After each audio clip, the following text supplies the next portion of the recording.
Funding for This Is Nashville comes from you, our listeners, and Music City Prep Clinic, Nashville-based provider for PrEP and offering comprehensive sexual health services in an environment designed to be safe, professional, and shame-free. Learn more at musiccityprep.org. I'm Khalil Ekalona, and this is Nashville. One Generation Away is a nonprofit that rescues high-quality surplus food from grocery stores, restaurants, farms, and caterers, and redistributes that food to individuals and families experiencing food insecurity. One Generation operates through mobile pantries and doorstep delivery, and also supplies a network of partners like schools, shelters, and other food pantries. The organization has 13 full-time employees and a true army of volunteers that operate in Middle Tennessee, Northern Alabama, and the Florida Panhandle. Stacy Downey, who has a personal history of dedicated service to her neighbors and community, is currently the regional manager for One Generation Away. We're so grateful to have us here with us today. Stacy, welcome to This Is Nashville. Hey, I'm really excited to be here. Glad to have you here with us. And before we jump in, our producer, Katherine Ceicys, she went out to learn more about One Generation Away's work and their reach. Let's take a listen. So I wanted to see if we have pallets. How are you doing? If I can schedule to have it picked up because the other truck tire was flat. I said, I gotta go. That's Minister Precious Stone. She runs Community Homes 33, which both houses and provides resources to unsheltered families. Every Wednesday, she rents a truck and drives to One Generation Away's warehouse to get free food for the families she serves. But today, she had to ditch the U-Haul and pivot to a minivan. Not showing up was not an option. I feed in the houses 50 families. Then on top of that, I'm feeding the community, so I usually do hot meals too, along with food boxes. And kids eat a lot of food, especially the boys. One Generation Away gets food out into the community through supplying community partners like Community Homes 33, as well as running mobile pantries and a doorstep delivery pantry. This morning, 6 volunteers are ready at the warehouse to help load vehicles up with donated food. We can drop that chicken right here. Is that pickles? Yeah. Yeah. The van fills up with frozen chicken, pasta, canned soup, canned vegetables, snack bars, cereal, boxed water, and pizza kits. In about 10 minutes, the job is done and Minister Stone gets ready to set off. Thank you so much. With only 13 staff members and a true legion of volunteers, One Gen operates 3 warehouses and reaches across Middle Tennessee, Alabama, and the Florida Panhandle. Chris and Elaine Whitney founded the organization in 2013 after personally needing help getting food. Elaine and I had suffered food insecurity. We had a daughter born with spina bifida and a really rough year work-wise, and we were in a food line for 6 months.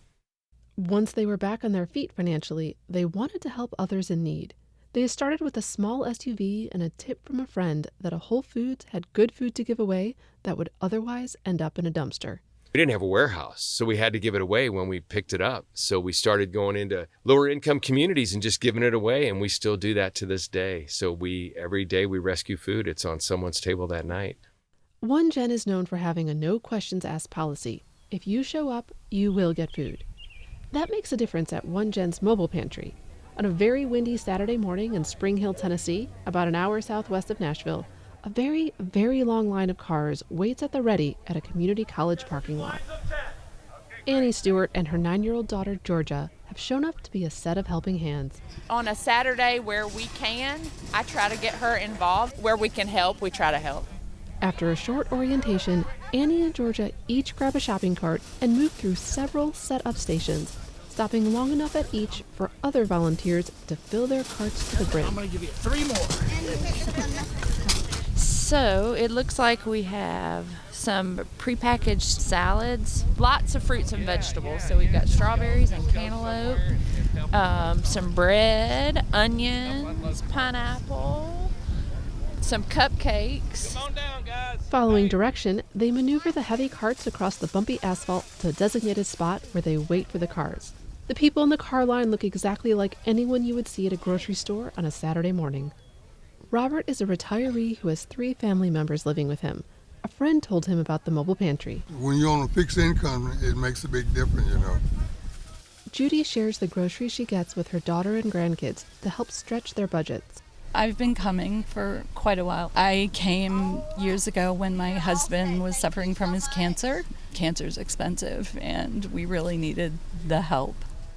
Jose, a dad with a 14-year-old daughter and a 13-year-old son, is at the mobile pantry for the second time. Well, it's tough times, and this really helps for my kids and I. No one gets any questions, only smiles and groceries. Behind the scenes, Chrislyn Ledbetter, a one-gen team member, keeps an eye on the whole operation. Some people get here the night before and sleep in their car because they want to be sure to be the first in line and not get turned away. It's sad to see that level of need, but we're so happy to meet that need. This March, 40% of Tennessee families reported that they were unsure of where their next meal will come from. The need is very real, but there is still shame around food assistance. Whitney, One Gen's founder, is dedicated to changing the narrative. There's nothing to be shameful about. Life's full of seasons. It's a season. Hold your head up. Just know that there are people out there that aren't looking down on you. They're here to walk with you. For This Is Nashville, I'm Katherine Ceicys. A quick note to our listeners. We're about to jump back into Khalil's conversation with Stacy Downey. Since the recording of this conversation, she has stepped into a different job. She still wholeheartedly supports One Generation Away's mission. Now, One Generation Away, their mission is, quote, share hope, honor, and dignity through food. You've been working with them for a little while. Tell me, what is your day-to-day? Because tackling hunger is a huge job. What's your day-to-day look like? It is a huge job, and every day is different, which is what I love, because we just kind of, anything that comes through the door, we need to be able to help whoever it is. So we may have a family who shows up at our warehouse. We're not really set up to do food distribution from there, but of course we're going to, see what they need and do what we can. We have big trucks that go out every single morning, 6 days a week, and rescue food. And so they go to maybe up to 12 locations in the morning, and then they'll go drop off at a nonprofit or a shelter that same day. So that food is going straight to families by that evening. So that can always throw some challenges. You just never know what's going to happen. What do you enjoy most about your work? Oh, wow. I love the environment. I've known Chris and Elaine, the founders, for a long, long time. They supported the Little Pantry for many, many years by bringing us one of those big trucks every week. And so I know their heart, and I appreciate being a part of something so important and something that they're so passionate about. I'm just really grateful to be able to be in a place where I know that we can make a difference. Now, One Generation Away rescues food from restaurants and stuff. Tell me about the parameters. Like, where does the food exactly come from, and what types of food are you all rescuing? Yeah, so we have truck drivers that go out 6 days a week, starting at 6 a.m., and they will go to grocery stores, they go to restaurants, they go to coffee shops. They go anywhere that there's still good food that for some reason is not going to be sold. It's perfectly good food. We don't take anything that's not going to be something that we would feed to our own families. So they will load that up and usually end up with anywhere from maybe about 2,500 to maybe 6,000 pounds of food per truck.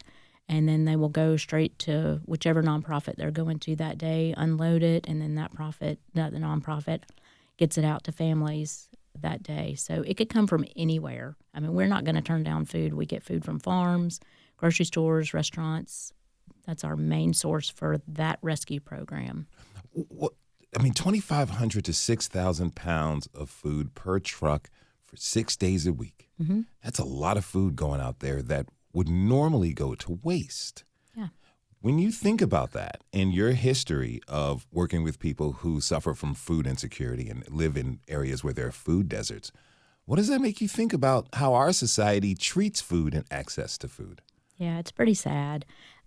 And the sad part is, we all just kind of get in these patterns and we don't even realize, that we ourselves are wasting food. Places where we buy food is, all this food is going to waste. But I think probably a lot of people don't see the hunger like we do. If you've never been in that world, how would you even know? You may hear about it and you may think, oh, there's some places out there, there's a food pantry that's helping some people. But I think it's hard to have a grasp on how big this problem is unless you've been in this world. And I think it's also hard for people to relate, because if you're doing okay, you think everybody's doing okay. But the truth is, it could be your neighbor who is struggling to put food on the table. And you just don't know. You just don't know. If someone or their family, they need food assistance, how can they get access to the food that One Generation Away, provides? So the easiest way is to come to a mobile pantry. Those are on Saturday mornings. They're all over Nashville and different counties all around Nashville. So you can look that up on our website. You just drive up. There are no questions asked, which is something that I'm really, really super passionate about. They just drive through and you'll get a buggy, literally a shopping cart full of food. It's going to be produce. It's going to be dairy, maybe yogurt. It could be milk. It's going to be bread. It's going to be pastries, shelf-stable items like canned vegetables, canned fruit, rice, just kind of anything that you would get from the grocery store if you were going on a big shopping trip. So you'll get that for free. What is it about the no questions asked policy that's so attractive to you? Well, I mean, if you showed me your license, it's not going to tell me much about you. I can look at your ID, and it's not going to tell me that you're a granny who's raising grandkids that you never expected to. It's not going to tell me that you lost your job. You had a crazy car expense, and you just can't make ends meet this week. ID's not going to tell me anything about you, so why? It's pointless. I understand that. Now, let's step back for a minute. You grew up in Mississippi, came to Nashville. You've been here for over 25 years. And during that time, you have found many ways to connect, make a real difference for people and their lives in this city. You started off volunteering with literacy programs and reentry programs. Then you later got involved with the West Nashville Partnership and helped build wheelchair ramps and do home repairs. And since your early 20s, you have made it a real effort in your life to volunteer and to help others. Where did that drive to do that come from? I don't really know. I mean, just you feel like you need to be part of something bigger than yourself, I guess. I mean, I think most people need that, maybe never get it. But to get outside your own 3 feet was very important to me. It's pretty miserable in here if you stay, within your own self. So just to be part of a community, part of something bigger than you. And, it'd be nice to say like, oh, you make a difference. That sounds so good. And it's what everybody says. But, it's kind of selfish too. It's self-preservation, I guess, to try to just not be in the me game. To me, that's pretty miserable. What has volunteering, this spirit of giving, what has that given you? I mean, it's brought a lot of incredible people to my life. That's probably the biggest gift I've ever had, is to have people from all walks of life who I love and who I know, not just in passing. These are people that are my family, people that I adore and still talk to every single day. And to have only associated with people who are exactly like me and live in my neighborhood, that's not what I want. I want a lot of cool, interesting people in my life, and I got it. You got it. Oh man. In 2010, the flood hit Middle Tennessee, and it ended up being a really huge turning point for you. Explain how you went from volunteering with FEMA after the flood to starting a food pantry. Well, I was actually volunteering with a guy who had gotten a space in the basement of this church in West Nashville, and he was doing like FEMA applications, but he was also doing some food and things like that. He actually owned a farm. So he was bringing in a little food here and there and just doing lots of different things for flood recovery. And about October in 2010, he was closing up. And I was like, wait a minute, I really am digging this. I love these people in West Nashville. I was really getting to know everybody there. There was actually a large population of people who were living outside at the time in West Nashville. And it's kind of a hidden population. Not many people knew them or saw them or paid attention. So when he was getting ready to close up, I knew that space would be empty. So I went upstairs and talked to the pastor, and I said, I have no idea what I'm doing, but you give me this space and let me see what I can do. And she said, sure, kid, whatever. She thought I'd be gone in a couple months, and, there we were 6 years later in that space. it became the Little Pantry That Could. Where did the name come from? We were just sitting around one day kind of joking about, we had no money. Myself and a volunteer, we were paying for it every week out of pocket. She would buy 1 week, I would buy 1 week. And we just said, it's fine. We don't really worry about it. Something always comes through. And she said, yeah, we're like the little engine that could. And, there it was. What was the goal? You started this thing. You had no idea what you were doing. You and one volunteer paying out of your own pockets to make things happen. What was your goal back then? So to be honest, my goal was pretty dumb. I had this ridiculous idea that this was going to be like a boutique food pantry. It was going to be, very fancy, and we would have eggplant and rainbow carrots, and, I was not going to have cereal and macaroni and cheese in my food pantry. It was so stupid, but it was my own idea, and it was all for me. And so that got knocked out pretty quickly because it was a dumb idea. It made no sense at all.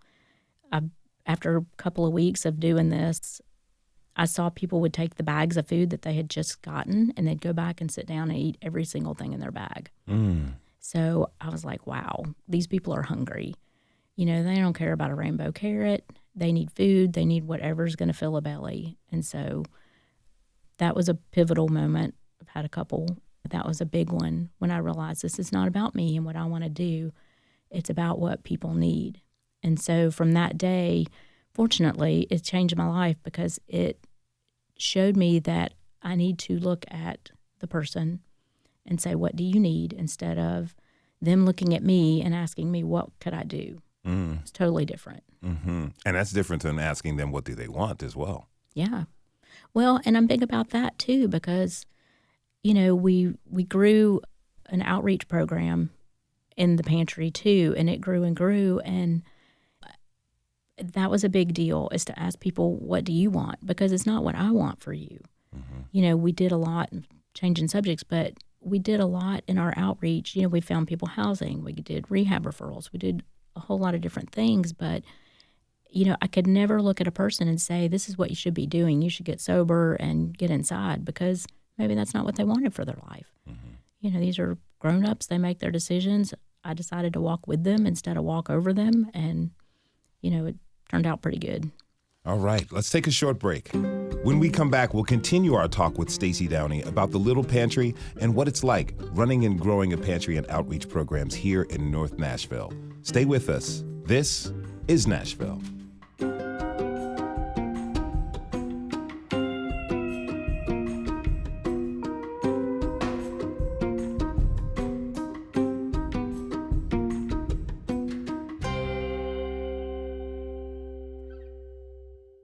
Funding for This is Nashville comes from you, our listeners, and Music City Prep Clinic, Nashville-based provider for PrEP, and offering comprehensive sexual health services in an environment designed to be safe, professional, and shame-free.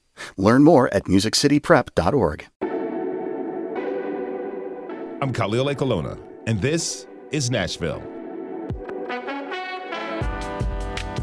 Today we're talking with Stacy Downey, who has founded and ran the Little Pantry and continues to work to end hunger with one generation away. Stacy, thanks again for joining us. Thanks for inviting me. Okay, so you started the Little Pantry, and it didn't take you long before you started reaching out to and reaching a lot of people. From what I understand, over a short time, you went from serving 15 people to over 100. Talk to me about that initial growth, what it was like, what was going through your mind as you saw the numbers pick up so quickly. Yeah, well, it was... Again, when I started this, I seriously had no idea what I was doing. I mean, I worked in ophthalmology and had never done anything like this before. But, when something like this happens, you just kind of got to go with it. And it was organic growth. It's not like we were out there, advertising.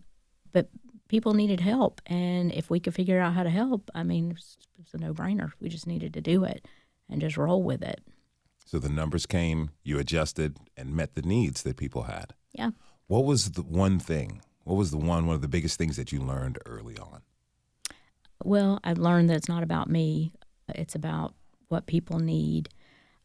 That was a big thing. And I had another pivotal moment early on. we were, running a food pantry and, it was going okay. And one night it was really, really cold and raining, and I had this guy come in, and I was there working late and had the light on, so I guess he saw the light on, and he decided to come by. And I knew this guy, like he comes and gets food every week, and, I know his name, I know his family, all these things. And he came in and he goes, "Hey, do you have any shoes?" And I was like, "No, we don't have shoes. We're a food pantry, and he said, "Okay." So I looked at his shoes, and they were like, falling apart, and it was raining and cold. So I had a box of stuff, and I said, "Let me look, in this box and see what I can find." And so I had a pair of shoes. So I said, "Well, try them on, make sure they fit before you take them." And he was like, No, it's fine. I'm just going to take them. And I was like, "No, you need to try them on, because if you can't use them, I'll give them to somebody else." So we went around and around for like 10 minutes. And finally he was like, "I don't want to take my shoes off in front of you." And it was because he said somebody on the bus had taught him how to wrap his feet in plastic bags, and just to keep them sort of dry. And so that was like so stunning to me, because I knew this guy, and I never looked at his shoes. I never thought about the crazy things he would have to do just to, make it back and forth to the bus stop. And so that, to me, it was just so eye-opening, because I was like, here you go again. You're just, you're thinking about what you want to do. You're not really looking at people in a real significant way, that's going to do what they need. So at that point, we started our outreach programs. And we also tried to, increase food resources too. I mean, we were always trying to do that, but we just realized you can do a lot, but it's absolutely nothing. I mean, this fight is so huge. You just got to throw everything at it. You just got to throw everything at it that you can, and forget about yourself. The people who volunteered and worked with you, did you impart that ethos upon to them? Hey, it's not about what you want or what you desire. It's about giving the people who are coming to us asking for help what they need. I mean, I don't think I really had to impart anything, because the people who came there and got it, I mean, they were amazing. And somehow it was just this magical whole thing. It wasn't long before volunteers that came in just to, help people get food were like, "Hey, I can cut hair," or "Hey, I can give rides. Hey, I can do this." And I was like, "Hey, yeah, we're all in, like whatever they need." And so that's how we grew so many diverse programs. It was like had very little to do with food. Honestly, the whole time. It had a lot to do with people, and it had a lot to do with just doing what they needed. So, yeah, it just happened very naturally, because they were great people, but the people we were serving were amazing people. And, you couldn't help but want to get to know them, and just like be part of their family, just like they became part of our family. How did you feel as you began to understand the enormity of the issues that the community faces? Well, I mean, it would have been easy to become overwhelmed, but there's kind of no time for that. But I feel like it was important for me, too, to not really count victories, because I think the minute, if I had ever let myself think, okay, we're doing a lot, like we're good, then maybe we would have stopped trying so hard. We'll let our guard down or become complacent or even satisfied with what we were doing. There's no satisfaction in giving a 70-year-old man a tent to live in. There's zero satisfaction in that. I mean, there's zero satisfaction in giving somebody who's living outside, a really nice coat and warm socks. That's ridiculous. How could you be happy about that? Because it's not even a Band-Aid. And really, these are human beings who shouldn't be in this situation. So I think I always had to be of the mind that, okay, cool, but we got to do more. A lot of people out there who volunteer feel very satisfied with themselves by giving a bag of non-perishable items or giving away a coat and something. But you say we shouldn't feel satisfied with that help. I don't know. I mean, I don't feel good about it. Of course, anything good you do is a good thing. But I think if you look deeper beyond your role in it and you see the person who is in need, I think that's where your thought patterns change. If you're just tuning in, this is Nashville, and I'm your host, Khalil Ekolona. We're tuning in this hour with Stacy Downey. She's the founder of the Little Pantry That Could and works to bring food to those in need. Talk to me about the type of work you were doing. How many hours were you working per day? Oh, man, it was a lot. For the first 6 years or so, I kept my full-time job. I was working for an ophthalmic surgeon who was a saint. I love him to death. And so he gave me Fridays off because that's when our trucks came in to unload food. But then every other minute, all weekend, every night, it was taking up all my time, which was good because, it was such a gift. It wasn't even like work. And to have all these amazing people in my life and, being surrounded by all these amazing people. There's nothing like it. It's actually hard to describe. So it was a lot. And then finally some things changed and we had grown so much that I went ahead, quit my job, and started being, full-time pantry lady. Did you ever feel tired? Oh, yeah, of course you're exhausted. Like you're ridiculously exhausted. But, it's not like adrenaline because it's just a steady feeling like this is what I'm meant to do. And what could be better? Really. People go on vacation to feel like this, and, I just went to work to feel like this. Tell me about Rowdy. Who was he and what did he mean to you? Oh, Rowdy Dog. I did this little blog every week. Take your time. I do this blog every week after the pantry, just kind of let people know what had happened. Not numbers and all that stuff that doesn't matter, but, something significant that had happened, about a person or people. And so one day I was in the alley when we were still back on Charlotte Avenue, and there was a guy who lived outside. His name was Will. He's an awesome guy, and he had this big old lump of a dog named Rowdy Dog. I don't know why they called him Rowdy because he wasn't super rowdy, but he was a sweetheart. But, there's always something going on. Somebody was always coming by telling me, why are you doing this? People are taking advantage of you. You're enabling and, other dumb words I hate. So there was always that. But Rowdy Dog comes walking down the alley every day I'm open, and, his tail's wagging. He's like got this big old dog smile on his face, and he is always happy to meet whoever. Like every encounter he sees as a good thing. He's expecting something good from every single person that he's going to meet that day. And I was like, dang, I would love to be more like Rowdy. I wish we all were more like Rowdy. Like, especially now, you'll go somewhere and you're kind of looking over your shoulder. You're thinking, is somebody going to get in a fight? Does somebody have a gun? Is somebody going to run me off the road? All very real concerns, especially nowadays. But I don't want to do that. I want to expect something good to happen with every single person that I meet. So I think about Rowdy Dog all the time. And, if we could just do that instead of meeting people with suspicion or anger or immediately try to find, like, what's different with you, what's wrong with you, if we could just be like, hey, this is going to be an awesome person and maybe they'll be in my life. So that was Rowdy Dog. He taught me a lot. Yeah. It seems like there's this unselfishness where you want to have a good encounter with every person. And yet we're here in times that are very divisive politically. A lot of people feel skeptical, like you said, of others. What will it take for us to kind of let go of that skepticism, let go of that mistrust, and to walk into situations with strangers and people we know quite well to have good interactions? Yeah, I wish I had that answer. I wish we all had that answer. But for myself, I just try to keep my little corner of the world peaceful, and I try to remember what's important.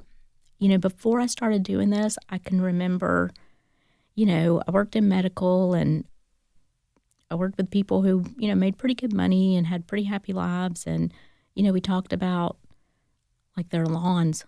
You know what I mean? We talked about, these, like, horrible challenges they were facing, like, they didn't have something in stock at the store that they really wanted, and so once I cross over to this other world where people are real, and they have so little and they give so much. And really all they have to give is just, themselves and their company and their hearts and their love.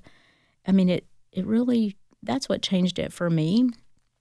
And it makes me very sad to see in this world the things that we argue about, because I know that there are people who literally are swirling in the aftermath of these decisions that we make, and they're not doing well, they're not going to do well, and we never even consider them. It's just like you will stomp around and say, I won. I argued with you and I won. And you don't really think about how that's going to affect other people who weren't even in the fight. So, this authenticity that comes with the folks that you worked with. I mean, you're talking about when you were at work and working for the doctor in the medical field. People have what we call first world problems that they complained about. Then you're meeting people with just simple problems of survival and eating. Yeah. And they're real. Definitely. And those are the connections that gave you, is it fair to say, faith and hope in others? Yeah, for sure. I mean, and just, reality. And it was actually such a gift, again, just to be able to be in reality instead of in this thing that is so made up about what's important and what isn't. So, yeah, I mean, when you see somebody who slept outside, the night before, and you're kind of holding your breath for when they come in the next morning just to see, do you have all your toes? Are you still alive? I mean, that changes your perspective quite a bit. Yeah. Let's take one more quick break. When we come back, we'll continue our conversation with Stacy Downey and learn more about how and why she dedicates herself to serving the community. You can join the conversation by tweeting us at This Is Nashville. We'll be right back.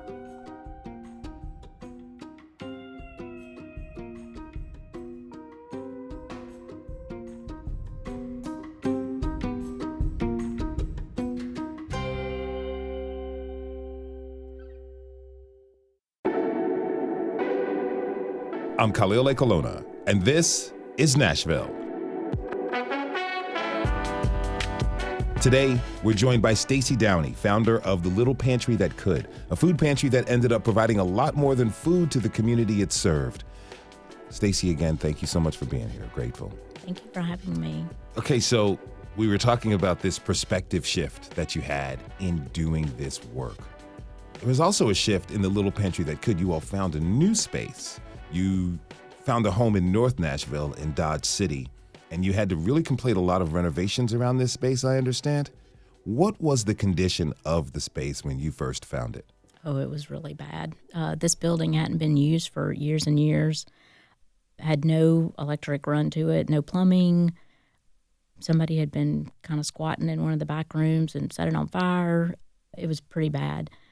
But there was nothing to be found.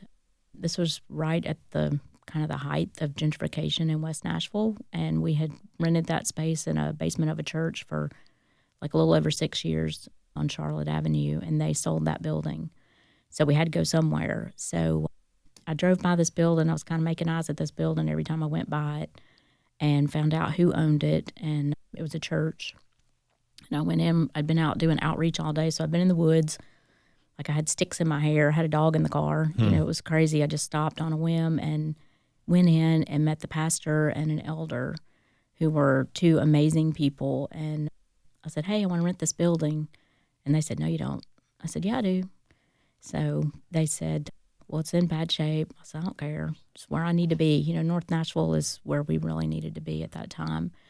And so he said, well, we're going to have a meeting in a couple weeks. I'll let you know what they say. And so he called me before I got home, and he said, why don't you come back and just look at it? So turned around, went back, and he opened the door, and I looked down. I could see the basement. There was no floor. Ooh. You had to walk in on the beams in most of the rooms, and it was rough. No walls, no ceiling. There were birds in there, so it was bad. So we made a deal. They would give me a 5-year lease if I did all the renovations. And so that's what we did. We got to work and got a hard hats and sledgehammers and got a lot of people on board. We were so fortunate that a lot of businesses and people just jumped in and helped us keep our costs down. But yeah, it was actually really, really nice on the day we gave them the keys back. How long did it take you to renovate and get that place in shape? Oh man, it was, I don't know, maybe 3 or 4 months at least. Mm-hmm. Yeah, but that was pretty much day and night. I mean, literally some people spent the night there and worked all night. How'd that make you feel to see so many people come to help you get the new location of the Little Pantry That Could up and operational? I mean, it was great, but it was nothing that wasn't unexpected, because I think, and it's so hard to describe it, because if you had never been there, you would have to be there and just feel it. But at the Little Pantry, people walked in and it either scared the hell out of them or they were all in. It was just like that. So the people who were all in were all in. So to see that dedication, and it wasn't just volunteers. I mean, it was a lot of recipients too. A lot of the people who were our guests every Saturday and had been, they were there. People who were our outreach clients, they were there. Even if you didn't have a certain skill, there's always something you could do. Mm-hmm. So you get the place fixed up. You're opening the doors, officially ready to help and operate and work with people.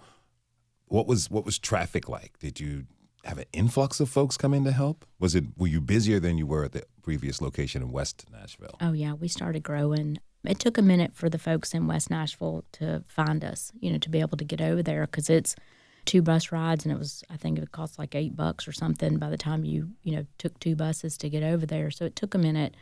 But in North Nashville, I mean, that was an area that was largely ignored, especially at that time, and there was a lot of people in need. So that was a natural growth. But I mean, even from day one, we had people who would come from all over. We had people who came from Hopkinsville, Kentucky. People came from Dixon. Wow. Lots of people came from Sumner County. They came from all over because it's hard to get food. It's hard to get help. And it's hard to get help without all the stuff you have to do to get help. So at our place, we never asked questions. I never wanted any paperwork. We didn't ask you anything, because, I just don't feel like anybody who's having a hard time should be quizzed about their circumstances. Like, who cares? Here you are. I got food. You need food. Come on in. It's just pretty much that simple. So I think that's why we saw so much growth, is because it was easy. You said you don't want anyone to be quizzed about their circumstances in order to receive help. And there's a lot of organizations, a lot of folks out there. Someone walking down the street, hey, do you have a couple dollars? And they'll offer that help, but they have parameters, strict parameters set to what they can spend that money on. That's unconventional, this approach that you take, And what does that say to you about society and the conditions that we put on people in order just to give them the help that they just naturally deserve? Yeah, well, I mean, that's largely the system. And, I can't say that I knock it, because if they're still doing good things for some people, the ones they deem deserving, then that's cool. It's just definitely not for me. And to me, it's just easier. I'll never forget, I had a volunteer, really nice lady. She was done volunteering and we were walking out the door and she says, hey, I got like $10. I was thinking about giving this to, one of the guys. What do you think he'll spend it on? And I said, I have no idea what I'll spend it on. I was like, you give me $10, I don't know what I'll spend it on. Mm-hmm. I might spend it on dog food. I might spend it on wine. I mean, I don't know. So why do you even care? Like, give it or don't. And so, I mean, that was always my approach. And a lot of people weren't down with that, which didn't matter to me. A lot of people said people are taking advantage of you, which makes no sense, because if you're giving something freely, I mean, it's impossible to take advantage, because, there it is. But I never wanted to spend my time trying to figure out what people were doing right and wrong. I don't want anybody doing that for me. So why would I do that about somebody else? So, people are in different places in their life. Some people have, issues with addiction. I mean, that's just where they're at.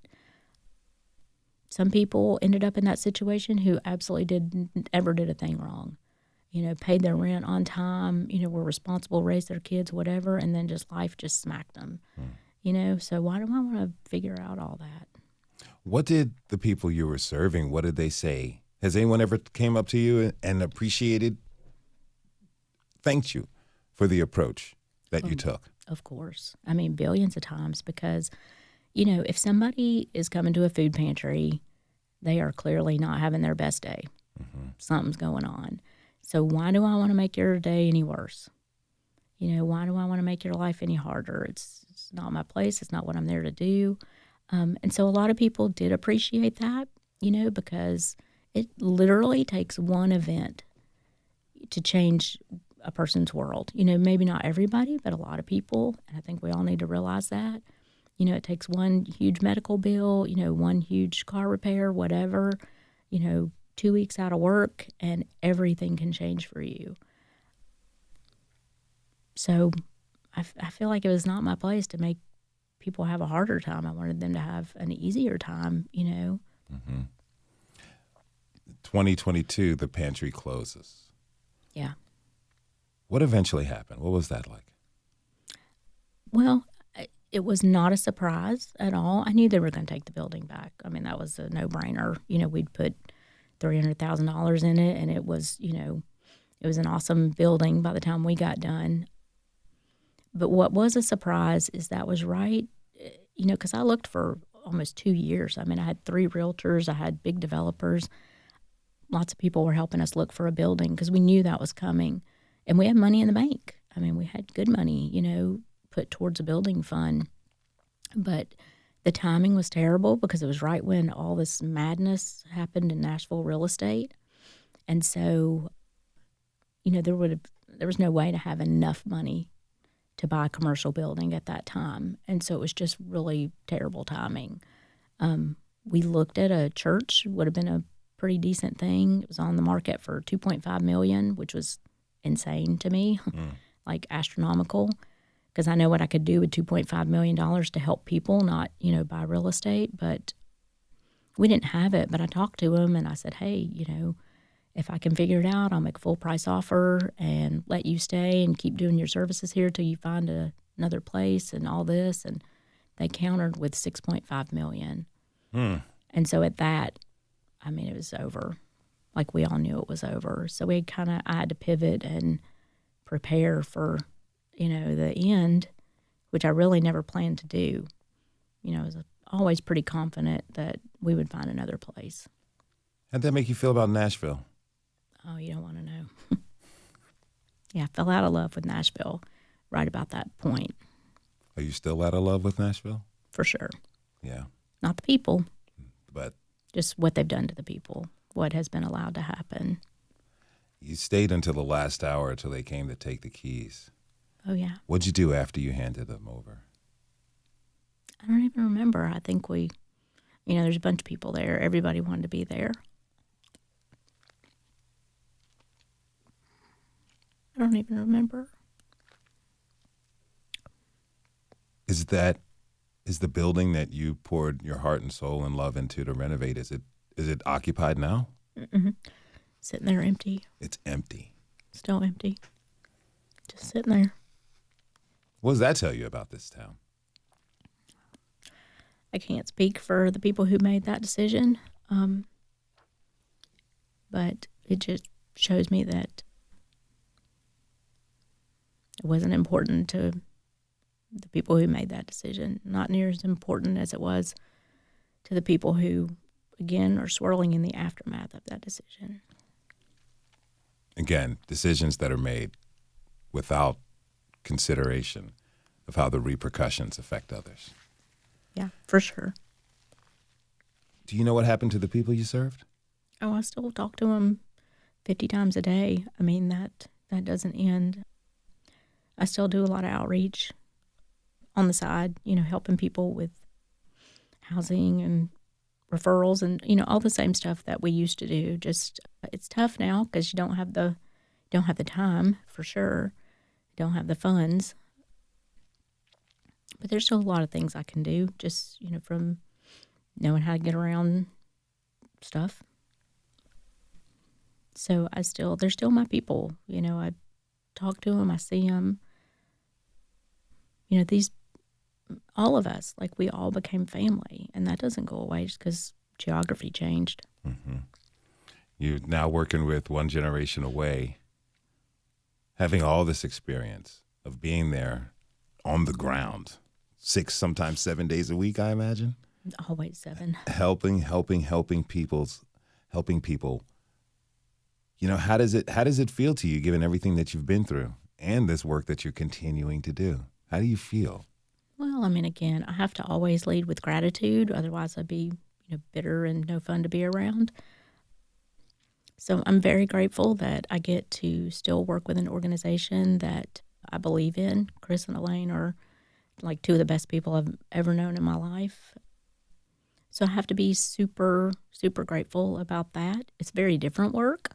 It feels 100,000 miles away from what I used to do, but it's still good work. Mm-hmm. What do you have to say to Nashville city leaders about what they can do to help support our vulnerable neighbors? Yeah, I think I've said it all in all my, billions of calls to the mayor's office and, our council people. And it was like I probably had better conversations with my dog. So I don't know what to say because it's clear it's profits over people. And, please understand a lot of people are upset at people who've moved here. I moved here one time, like Nashville opened its arms and said, come on in. And that's cool. So not upset at all about all the people moving here, even though I sit in traffic a lot. It's okay. It's my choice. But the fact that we let this growth happen and let people, Nashvillians, or, become displaced and lose their homes and, all those things, that's what I'm upset about. It's not the people who came here. It's just the way that we, let this growth just throw people out. That's what wasn't cool. What do you want regular citizens to do? People who aren't public officials. Oh, wow. It'd just be so nice if people could just look beyond stereotypes and look beyond themselves. And, and it's great if you stop and you give somebody some money, you give somebody some food. But, it's a whole lot better if you could actually just connect with a person. Maybe you're not going to, be able to help every single person. But, there's a million stories where somebody, just ran into a guy on the street and found out, his needs were pretty basic in our world. It was life-changing to him. And maybe you can do those things and, he can get where he needs to be. You have the power. You don't have to have it figured all out. You don't have to work for a nonprofit. You don't have to be a genius. Just be a human and see another person as a human. A big, like my whole core system is built on Ubuntu. It's my favorite thing. Just knowing that your humanity is tied to my humanity. You're doing good, I'm doing good. You're having a bad day, it's gonna affect everybody. And so just knowing that I'm responsible for everybody. To me, it's kind of an easier way to think than picking and choosing. I'm just gonna be kind to these people, or I'm just gonna understand these people. It's just easier just to open the door. You're talking about this selflessness, but we're Americans. We're kind of selfish. It's kind of embedded into our culture. Think about me, I. What's your message to the people of Nashville? Yeah, I guess that's true, but it's a choice. So, you can choose to be that way. A lot of people will live their lives that way all the way to the end. And, so that's on you. But to me, the minute I decided to open the door to other people and just love people, just love them until they give me a reason not to, which could happen. Mm-hmm. It's just so much easier. So it's not really selfless, it's selfish, because it's just an easier way instead of meeting people with, anger. People I don't even know. How can you be angry with people you don't even know? That's where we have become so divisive, and that's crazy to me. I think about an example. I used to have terrible road rage. Golly, I'm surprised I'm not dead. It was bad, huh? Oh, man, it was so bad. I get so mad. And then one day I was going up the ridge, and I've been messing with this guy. He's messing with me, and I got to the top of the ridge, and he pulled out a gun and, waved it, through the window. And I was like, whoa. And I was like, It's stupid. You know, he doesn't know me. I don't know him. It wasn't personal. He's not trying to run me off the road. He's not, you know, he's just a bad driver, and I am too at this point. So that changed my way of thinking because I started realizing, like, it's not personal. You know, people are just doing their thing, getting ahead. They really don't understand, you know, what's important, and I didn't either. So I'm learning every day how to figure out what's important and what isn't. Hopefully we all are. Hopefully. Yeah. Stacy, thank you so much for being here today. Oh, thank you so much. Stacy Downey is a regional manager for One Generation Away. If you need food assistance or would like to support their mission, please go to onegenerationaway.com, or you can find them on social media. And thanks to you for tuning in this hour. This is Nashville is a production of Nashville Public Radio. Today's episode was produced and directed by Katherine Ceicys. Our board operator is Liv Lombardi. The masterminds behind our theme music are Larange and Namir Blade. You can listen back at thisisnashville.org or wherever you get your podcasts. And the conversation doesn't end here. Tweet us at This Is Nashville. Find us on Instagram and tell us what you want from our show by filling out our quick survey online. This is Nashville. I'm Khalil A. Colonna. We'll see you tomorrow, everybody. And be good to each other.